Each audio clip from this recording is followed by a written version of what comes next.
Status symbols. Ever since I left my home in a small town for higher studies in Bombay, now Mumbai, two questions by the inquisitive souls have been haunting me. One, how have I traveled to their place? And two, where do I live? As a student, I could afford only to travel by a bus or train. Traveling by a taxi was just out of the question. I once happened to visit a very rich person's house.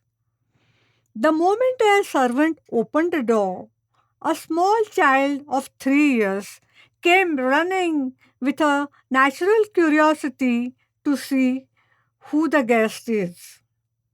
He asked me by which car I had arrived.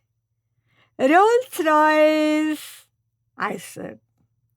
Poor fellow, he had not seen the world outside the chauffeur driven cars. Wow! The child exclaimed. I too have a Rolls Royce.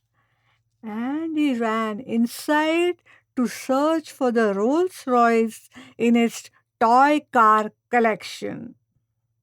Soon it dawned upon me that people were assessing my income and the status through this information.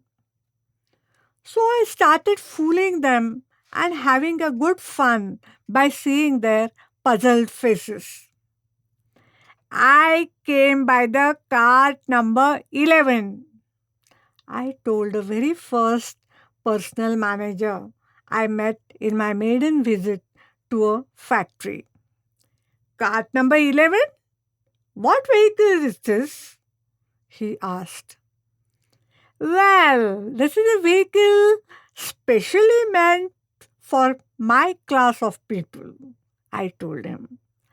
I am poorer than your highly skilled workers who travel by the company buses. He had a hearty laugh when I showed him how I moved about.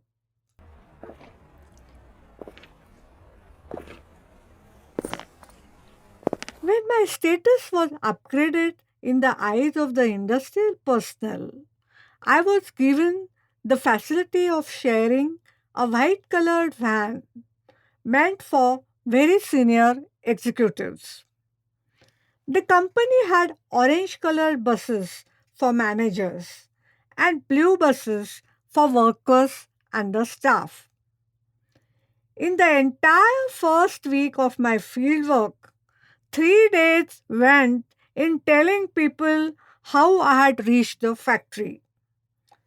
On the fourth day, I decided to puzzle them by saying, in the morning, I come by the white van.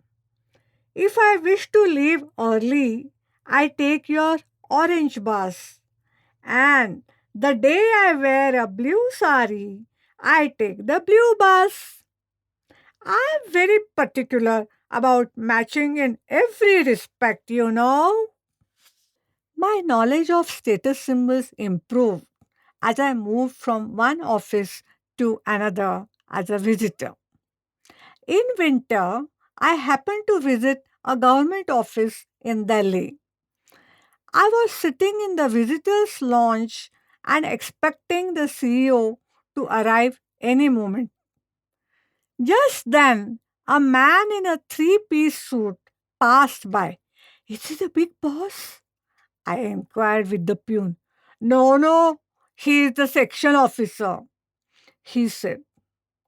In the next 15 minutes, a couple of such men in woolen suits passed by, and every time I looked at the peon, he nodded in the negative. Finally, I said, oh, it's difficult to make out who the big boss is. Here you have to go by the size of the table. Bigger the table, higher is the authority. He gave me the status mantra. My next lesson was in the telecom factory. There, Nobody had a bigger table, and for a change, status equality seemed to prevail. All of them ate the same food in the common dining hall. This was in contrast with the companies where executives were a class apart in many respects. I had seen them using separate lifts too. You seem to be following the communist philosophy here, I said to an engineer. He had a hearty laugh and said, "Yes, in toto. Like them, we also follow the principle all are equal, but some are more equal than others. I'm afraid you need to improve your observation skill." His remark embarrassed me, and I started observing carefully. And there he was.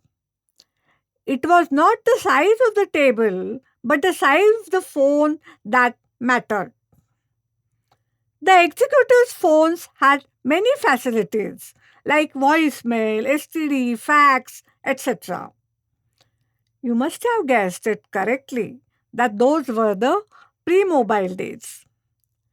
Now, in the mobile phone era, yardsticks of status have changed totally.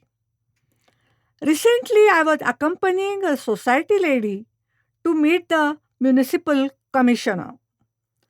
As we entered his room, the lady took out her mobile phone from her coach bag and kept it on the table.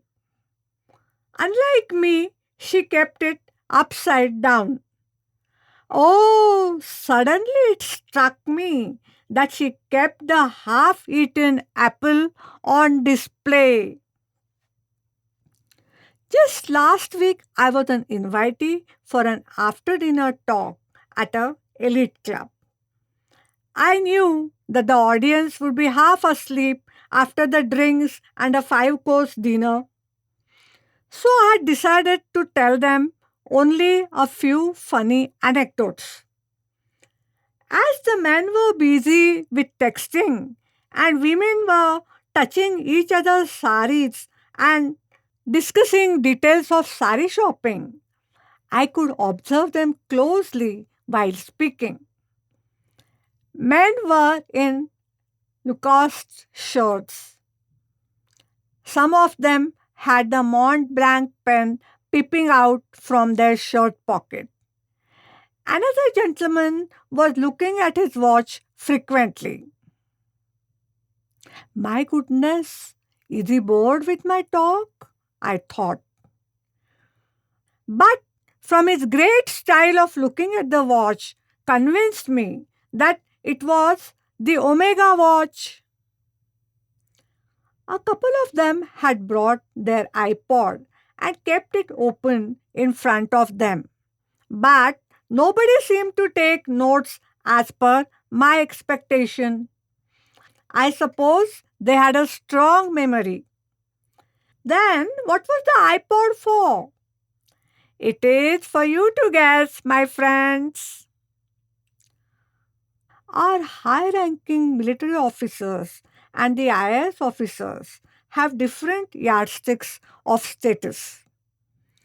I have heard a long deceased Lieutenant General's wife uttering after every five sentences, "After all, I am the General's wife," in her conversation with her relatives and acquaintances alike.